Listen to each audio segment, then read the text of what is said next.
जब Saudi Arabia को यह रियलाइज हुआ कि क्राइसिस के वक्त में किराए की फौज कभी काम नहीं आती, तब उन्होंने सीधी हॉटलाइन दिल्ली से जोड़ डाली। भारत के national security adviser Ajit Doval तुरंत सऊदी अरेबिया की राजधानी रियाद पहुंचे। वहां उनकी मुलाकात सऊदी विदेश मंत्री प्रिंस फैजल बिन फरहान, इंडिया के जो नेशनल सिक्योरिटी एडवाइजर हैं, वो सऊदी अरब पहुंचे हुए हैं। समझ नहीं आ रही वो सऊदी अरब आजकल बड़ा चाहते हैं, इसकी क्या वजह है? शायद उसकी एक वजह ये भी नजर आ रही है कि वो ये समझते हैं कि इस पूरे खित्ते के अंदर पाकिस्तान की बहुत ज्यादा रेलिवेंस हो गई है मिडिल ईस्ट के अंदर। रियाद में हुई इस बैठक में भारत और सऊदी अरब के रिश्तों को और मजबूत करने पर बात हुई। दोनों नेताओं ने इस बात पर चर्चा की कि बदलते हालात में दोनों देश किस तरह एक दूसरे के साथ मिलकर काम कर सकते हैं। बातचीत सिर्फ दोनों देशों तक सीमित नहीं रही, बल्कि पूरे अरब क्षेत्र की मौजूदा स्थिति, ऊर्जा की सप्लाई और समुद्री रास्तों की सुरक्षा जैसे बड़े मुद्दों पर भी चर्चा हुई। अजीत डोभाल जी की आपने फोटो देखी होगी, वो सऊदी अरेबिया बैठे हैं।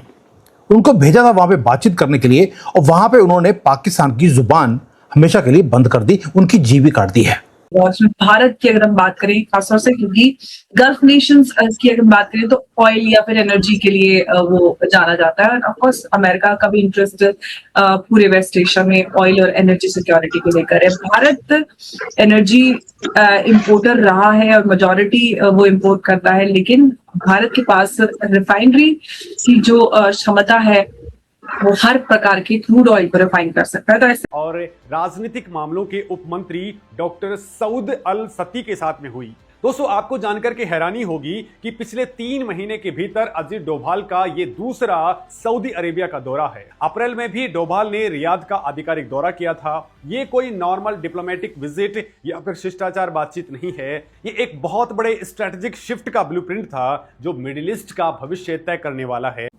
तो इसको कैसे ठीक करना है? रेलिवेंस जो हो गई है मिडिल ईस्ट के अंदर, इसको ठीक कैसे करना है? अच्छा, सवाल तो बनता है, हाँ भाई ये रेलिवेंस हो गई है, अब क्या करें? ठीक है, तो मुझे this is important and significant चीज है, ये कोई मजाक नहीं होता। इंडियन लीडरशिप इस वक्त जारी बात है बहुत ज्यादा सोच विचार कर रही है। जय हिंद साथियों, 3 महीने के अंदर हमारे आने से अजीत डोभाल 2 बार सऊदी जा चुके हैं, और अब पाकिस्तान को यह खटकने लगा है कि आखिरकार सऊदी अरब इंडिया से क्या बातचीत कर रहा है और क्या डील करने वाला है, जो 3 महीने के अंदर अंदर अजीत डोभाल की मीटिंग 2 बार वहां पर सीक्रेटली तरीके से हो रहा है। क्योंकि साथियों, हाल ही में पाकिस्तान और सऊदी अरब के बीच में ऐसा डिफेंस पैक्ट हुआ था कि अगर सऊदी पे कोई मुश्किल आई तो पाकिस्तान अपनी सेना भेजेगा। लेकिन अभी जब सऊदी पर अटैक हो रहा है ईरान की तरफ से, और यमन के हूती ने भी ये अनाउंस कर दिया कि पूरी तरीके से वो सऊदी को तबाह करके रहेंगे, उसके व्यापार को ठप कर देंगे, रास्ते को रोक देंगे। ठीक है, लाल सागर और अरब सागर दोनों तरफ वो रास्ता रोकने की पूरा कोशिश करेंगे। तो इस पर पाकिस्तान कुछ बोल नहीं पाया और ना ही कुछ कर पाया, और तभी अब सऊदी को लग रहा है कि अब उसे जो है पाकिस्तान के साथ नहीं बल्कि भारत के साथ होना चाहिए, और इसीलिए अब भारत के साथ उसकी बातचीत लंबी चल रही है। और हो सकता है कि भारत और सऊदी के बीच में ऐसा डिफेंस हो जिससे कि उन्हें भारतीय नेवी की सहायता की जरूरत पड़े। क्योंकि साथियों, भारतीय नेवी का जलवा वो पहले भी देख चुके हैं, जब यमन के हूतियों से कई जहाज़ों को, व्यापारिक जहाज़ों को इंडियन नेवी ने रेस्क्यू करवा लिया था, और इसका स्वाद यमन के हूती ने भी चखा था। और ये सऊदी अरब जानते हैं कि इंडियन नेवी जो है कितना पावरफुल है, और पाकिस्तान की आर्मी की सच्चाई उनको पता चल गया है। आसिम मुनीर की सच्चाई उन्हें पता चल गया है, और शहबाज शरीफ की, जो लंबी लंबी बातें हाँकता रहता है, पर जब सऊदी को जरूरत पड़ा तो कुछ कर नहीं पाया। और यूएई और भारत के साथ संबंध तगड़ा है, और उसके बदले में सऊदी ने सोचा वो पाकिस्तान के साथ जाए, लेकिन अब उसका ये फैसला उन्हें पछतावे में डाल रहा है, और इसीलिए अब सऊदी जो है वो भारत के साथ संबंध बनाने के लिए तैयार है। और हो सकता है जो आगे जाकर सऊदी और इंडिया के बीच में जो डिफेंस डील हो, वो देखकर पाकिस्तान रोने भी लगे कि हमें पाकिस्तान को कैसे मार्जिनलाइज करना है, कैसे इररेलेवेंट करना है। इसके ऊपर काफी उन्होंने काम भी जारी बात है किया हुआ है, वो आइंदा भी कर सकते हैं काम इस पे कि क्या हो सकता है और क्या नहीं हो सकता। लेकिन ये जो सारे का सारा जो फैक्टर है ना, इसको सारी बात है समझना होगा। दिस इज सो सिग्निफिकेंट, मैं आपको बात बताऊं, ये कोई मजाक चीज नहीं है। एक तो ये चीज हमारे ज़हनों में होनी चाहिए। दूसरी, इंडिया सऊदी अरब की अपने भी इकोनॉमिक रिलेशंस बड़े मजबूत हैं। बायलैटरल ट्रेड $42 बिलियन है, ठीक है जी। और इंडिया की एक्सपोर्ट को $12 अरब है, इंडिया की जो इंपोर्ट है वो $30 अरब है। सऊदी अरब इंडिया का 5वां बड़ा लार्जेस्ट ट्रेडिंग पार्टनर है और इंडिया सऊदी अरब का दूसरा बड़ा ट्रेडिंग। सऊदी अरब के लिए इंडिया 5वां बड़ा है, लेकिन इंडिया के लिए सऊदी अरब दूसरा बड़ा है ट्रेडिंग पार्टनर। और फिर एनर्जी डोमिनेंस भी सऊदी अरब के पास है, टॉप रिलायबल सप्लायर है क्रूड ऑयल का, एलपीजी का इंडिया को।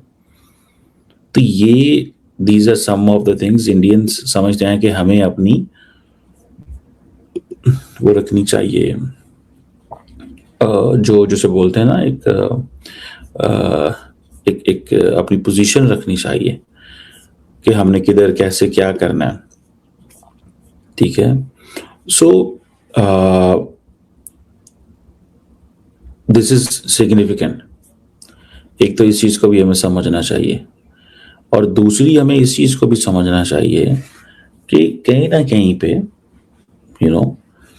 इंडियंस ये महसूस करना शुरू हो गए हैं कि मिडिल ईस्ट के अंदर पाकिस्तान का जो ग्रोइंग किरदार है, इसको हमें कैसे मैनेज करना है। इस चीज को भी हमें देखना है, इसको मैनेज करना चाहते हैं। उन्होंने सोचा कि हम यूएई को तो हमने मैनेज कर लिया, वो तो हमारा पार्टनर है, बडी है, फ्रेंड है, इनको कैसे मैनेज करना है। एनर्जी और चाहे हम पेट्रोलियम मिनिस्टर की बात करें, हमारे एनएसए अजीत डोभाल की बात करें, सब के सब इधर पूरे हम देख रहे थे वेस्ट एशिया, यानी कि हमारे इधर सऊदी और कतर और इस सब जगह के दौरे लगाए। इस सब से एक बात तो समझ में आती है कि भारत जो है वो अपना सही उद्देश्य लेकर पोस्ट वॉर जो सिनेरियो होगा उसमें आगे बढ़ रहा है और उसकी झलकियां भी समझ में आ रही हैं, दिखाई दे रही हैं। आप कैसे देख रहे हैं इसको? देखिए अंबर जी, हम किसी भी चीज की बात करें उससे पहले वास्तव में रहना, रियलिटी, प्रेजेंट डे रियलिटी में रहना, वो चीज समझनी पड़ेगी। और मैं प्रेजेंट डे का एक सिंपल डेटा देता हूं आपको। पाकिस्तान, अभी देखिए, हमारा पड़ोसी, हमारा दुश्मन, हमारा जो भी कहो, वो बड़ी बड़ी डींगे हाँकता है कि मैं मीडिएटर हूं, ये कर रहा हूं, वो कर रहा हूं, मगर कितनों को पता है कि पाकिस्तान आज अपनी एनर्जी 34% प्रीमियम से गल्फ कंट्रीज से खरीदता है। अभी सोचो आप, एक तरफ 13,000 सैनिक भेजता है, 18-20 जहाज भेजता है, बहुत कुछ भेजता है सऊदी अरब को, और उसी से वो 34% प्रीमियम में अपनी एनर्जी खरीदना पड़ता है उसको।